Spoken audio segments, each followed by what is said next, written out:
Have you ever wanted to build your own subterranean realm filled to the brim with glittering treasures, swaths of bestial and dangerous monsters, as well as unprecedented amounts of cock? Then Dungeon Keeper is the game for you. Now you might be thinking to yourself, my brother, why are you subjecting us to a game older than your computer? The answer to that question is actually incredibly simple.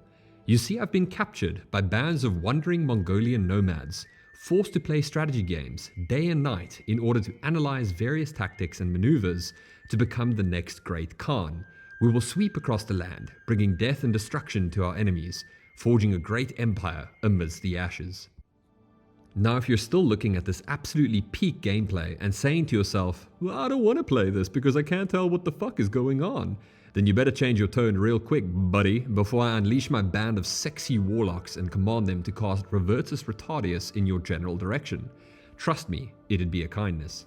Are you tired of hearing, "Good day, me lord, spares me a copper so I can buy myself some premium grade skooma," and you stand there wondering why the economy is lower than general knowledge of a medieval peasant? Then allow me to explain.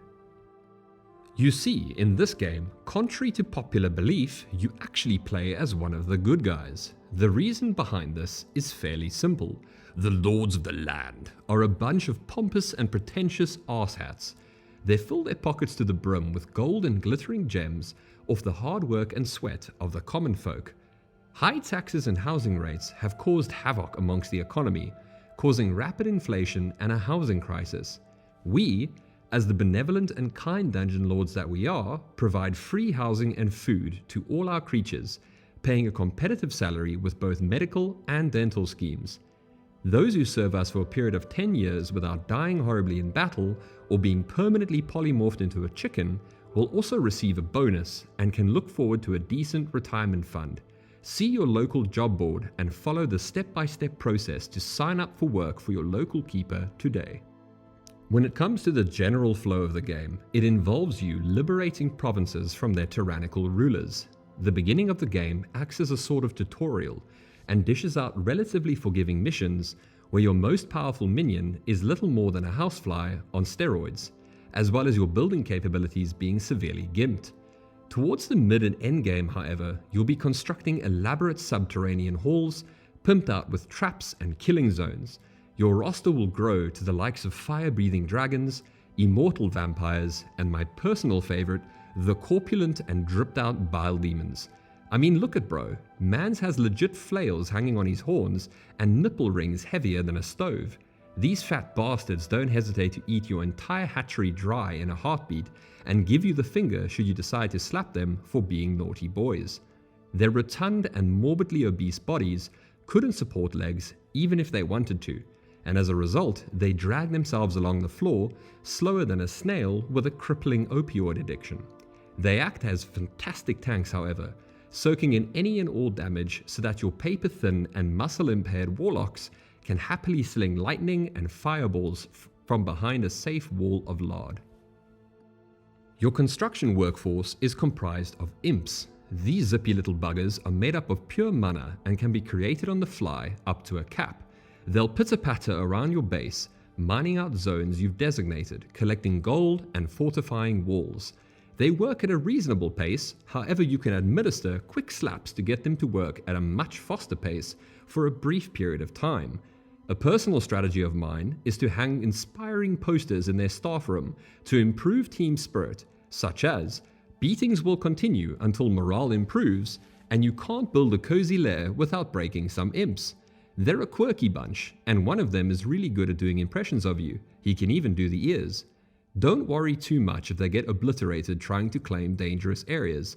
They can be easily replaced, and you can cordon them into zones you'd like throughout the smart placement of doors and locking them. Imp-related accidents in the workplace are commonplace and shouldn't be taken too seriously. When it comes to the general flow of a mission in Dungeon Keeper, they slowly start to ramp up in gusto from chilled My Pet Dungeon-esque missions to full-blown assaults on keeps and battling other rival keepers for control of the surface world. It keeps things fresh and engaging, and many times will make you think on your toes, up until the final deciding battle of the particular scenario you find yourself in and the iconic Beware, the Lord of the Land approaches. That's when you know shit's about to get real, and you better shore up those defenses, sonny boy, because they're going to throw all manner of beasties at you, as well as a particularly strong boss. He'll stomp his way through the clumsily dug tunnels that his drunken dwarves have carved out, directly on a warpath to your dungeon heart. Your goal is to annihilate this intruder and his inbred sycophants before he's able to slice a bloody swath through your minions and your heart. Other keepers follow the same rules as you do. Your creatures need to battle their way through the opposing dungeon, cutting down all in their path before reaching the enemy heart. They'll smash it to pieces with time, proving you the victor and winning you the scenario. While the early stages of Dungeon Keeper ease you into its mechanics, it's the later levels that the game really begins to challenge your strategic thinking and can at times make you feel intellectually dimmer than a low wattage light bulb. Resource management becomes critical. Balancing gold income, minion happiness, and dungeon expansion can quickly spiral out of control if you aren't careful.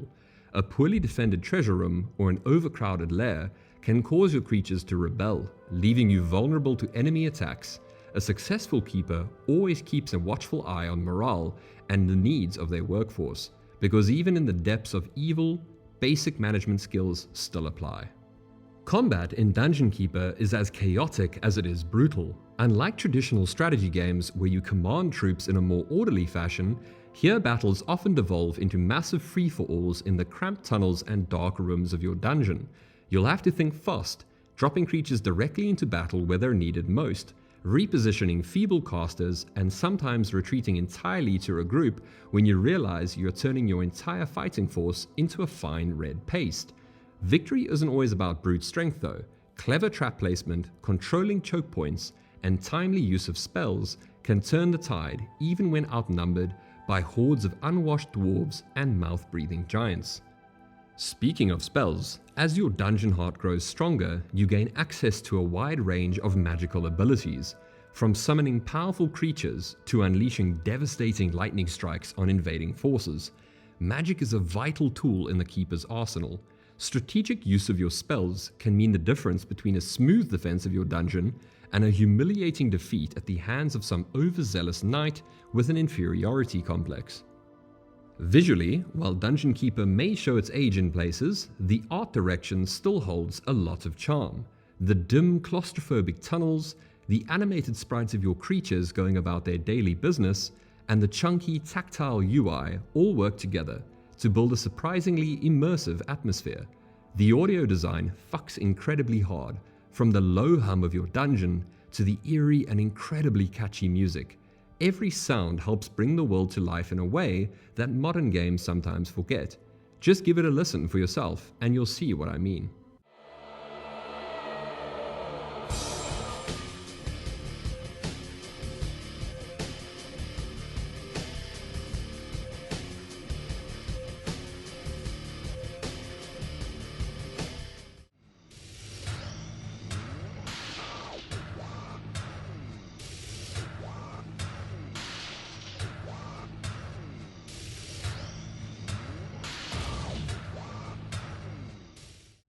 Dungeon Keeper isn't just a game about building the biggest, meanest dungeon you can. It's about balancing power with responsibility. It's about creating a place where goblins, demons, and trolls can feel at home, all while plotting the downfall of the surface world. It rewards patience, creativity, and a bit of ruthless cunning. And while it may be old, its design is absolutely timeless.